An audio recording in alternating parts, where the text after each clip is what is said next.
الحمد لله رب العالمين والصلاة والسلام على سيد المرسلين. أما بعد, Allah Tabaraka wa Ta'ala says in His glorious book in Surah Al-Baqarah, in chapter 2, in the beginning of verse 143, بعد أعوذ بالله من الشيطان الرجيم بسم الله الرحمن الرحيم وكذلك جعلناكم أمة وسطا لتكونوا شهداء على الناس ويكون الرسول عليكم شهيدا. And thus we have made you a median community that you will be witnesses over the people, and the messenger will be a witness over you. A prominent feature of Islam is it is a balanced faith. It's balanced and it's fit for every time, every place, every human being. It's Allah's design. And wasatan, ummatan wasatan, the word wasat can be explained, it has meanings of just, balanced, the best. You know, the middle is the optimum between two extremes. Justice is the best position to be for all quarreling parties. You have an oppressor and you have a victim. Justice is in the middle. It gives everyone their due. Courage, if you talk about the best of human characters, they're in the middle. They sit in the middle. Courage is the middle between cowardice and recklessness. So being in the middle, being balanced, being just is the best optimum position in everything. And certainly Islam, that's what Islam advocates for. So Islam is the balance between the needs of the body and the aspirations of the soul. It puts them in balance. It doesn't go to one versus the other. It is the balance between bitter reality and unattainable ideals. Everything is practical. You're not going to find something that is just so conceptual that you can never achieve. Everything is achievable. It's the balance between tyrannical individualism, where you just care about yourself and the hell with everyone else, and between unproductive collectivism, where it's just basically everyone, for the same thing, and neither one works. You have to have certain individualism and you have to have certain community, benefits, but you cannot go one or the other. And Islam keeps all of these in balance. It's the middle ground. It's the just and best approach in everything. Islam is the balance between the state of غير المغضوب عليهم ولا الضالين. غير المغضوب عليهم are the people who knew the truth and decided to go against it and sin. And then الضالين are the ones who did not know, so they invented a bunch of stuff and then they went astray. Islam is in the middle. It's not, it's neither one. Even the presentations of prophets in Islam is balanced. They were men that needed to work because they had to eat. They wanted to eat, they had to work. They had spouses, they had children, they had a day job, and they were models in piety and surrender to Allah. If you look at the description of prophets like in the Bible, they're pedophiles and criminals. That's incorrect. They were neither divine, they're not angels, they're not, somebody you worship. They're men, just like the rest of us, but Allah picked them because of their excellence and because of their great qualities. So Islam balances, even when, whenever you hear something despicable about a prophet, know that it's incorrect. Because Allah Tabaraka wa Ta'ala will never pick somebody to represent him, and that person would commit things that everybody else agrees is not right. Even in interactions between each other, Islam legislates the middle ground. It's the balance between turning the other cheek when somebody hits you or retaliating multifold. Islam does not tell you to turn the other cheek. Somebody hits you, you hit him back. but you hit them exactly what they did to you, or you forgive. You do not retaliate 10 times fold. That's not your right. Your right is to retaliate exactly in the manner that you were attacked. Or the better state is to forgive in many instances. So the offender is forced to pay for their infraction, and the victim is entitled to either retribution or forgiveness. So that's the balance between the two.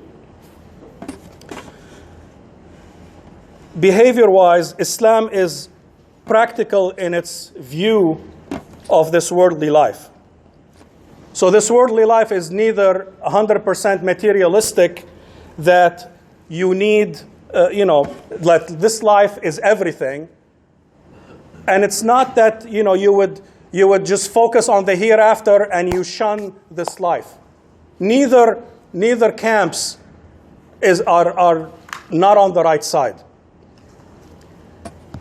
So Islam is a balance between what you need to live in this world and what to prepare for in the hereafter. And in Surah Al-Baqarah, in verse 201, Allah quotes, وَمِنْهُمْ مَنْ يَقُولُ رَبَّنَا آتِنَا فِي الدُّنْيا حَسَنَةً وَفِي الْآخِرَةِ حَسَنَةً. We want hasana in this life, and we want hasana in the hereafter. That's the balanced approach. So Islam strikes a balance between the life we have to live and the life we aspire to in the hereafter. And because life is the vehicle to achieve the hereafter. You cannot have a successful hereafter if you don't have a successful life. In Sahih al-Bukhari, it was narrated, Abu Juhayfa, that the Prophet ﷺ, when the Muhajirin went to Medina, when they immigrated to Medina, he established a bond of brotherhood between somebody from the Ansar and somebody from Al-Muhajirin. And such bond was between Salman al-Farisi radiallahu anh and Abu Darda. So he made both of them like brothers. So Salman paid a visit to Abu Darda and found Darda dressed in shabby clothes. And he asked, why are you in this state? He said, your brother Abu Darda is not interested in this life. He doesn't want anything from this life. So when Abu Darda came, he offered food for Salman, and he said, eat, I'm fasting. It's like, no, sit and eat with me. So he sat and ate with him. So he stayed there and slept at their place. And then in the beginning of the night, Abu Darda came up to, woke up to pray. He said, sleep. So he slept. Then again, in the middle of the night, he woke up. He wanted to sleep, and Salman said, sleep. So he slept. And then in the last third of the night, he got up to pray, and he said, yes, now. And both of them got up, and they made their qiyam, and they both prayed. So Salman said to Abu Darda, إِنَّ لِرَبِّكَ عَلَيْكَ حَقًّا وَلِنَفْسِكَ عَلَيْكَ حَقًّا وَلِأَهْلِكَ عَلَيْكَ حَقًّا فَأَعْطِ كُلَّ ذِي حَقٍّ حَقَّهُ. And he told them, your Lord has a right on you, and your soul has a right on you, and your family has a right on you. So you should give everyone their right. You cannot, as a married person, decide to fast all day and stay up all night. Your wife, your spouse has a right on you. Your children has rights on you. Islam does not advocate for the extreme in one way or another. You have to have that balance to truly achieve true Islam. And this is not a hadith, but when Abu Darda went to visit the Prophet ﷺ, he told them what happened. And he said, Sadaqa Salman. He confirmed that what Salman told him is the truth. So that's why we are talking about this. So man, the human nature has three facets to it. You have an intellectual side, a behavioral side and a spiritual side.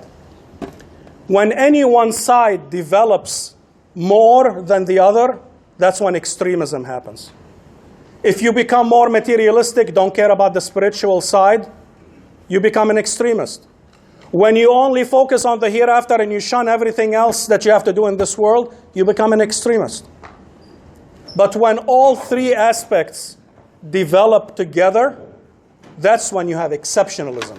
That's the person that, the believer that Allah Tabaraka wa Ta'ala wanted a Muslim to be. A balanced person.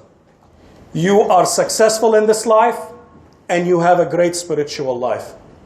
You are an active member in a community, not somebody hiding in their basement or in the masjid, praying all day and fasting all night. That's rejected. That is not what a believer is supposed to do. So Allah Tabaraka wa Ta'ala does not want us to shun this life, nor focus 100% on it. You have to find that balance. He doesn't want you to quit work. I'm not going to work. I'm going to, focus on my spiritual side, on praying. No. And you probably know about the hadith where the Prophet ﷺ went into, to the masjid during the day and found, a young person in there, praying. And that was odd because that was not the time to pray. That was the time to work. It's like, what are you doing here? Oh, I'm praying. He said, who supports you? He said, my brother supports me. He said, your brother is more of a worshiper than you are. Allah does not want you to shun life and focus on the hereafter or the other way around. Allah does not want you to never get married and just focus on the spirituals. No. You do like what the prophets did. They marry, and as spouses, there are going to be problems, and it's part of life. So, you're supposed to go through all of that and have a balanced life and not go to one extreme or the other. So Islam grows all of these aspects together in the human psyche to create the perfect human being. With the physical aspect, you are able to conquer this world, to use its resources for advancement, for the benefit of mankind. And with the spiritual aspect, you strive for the higher existence, for the hereafter. You do both of them together. You don't let one overtake the other. You must find that balance in your life. Because if you don't have that balance, you're asking for trouble. أقول قولي هذا واستغفر الله لكم فاستغفروه إنه الغفور الرحيم.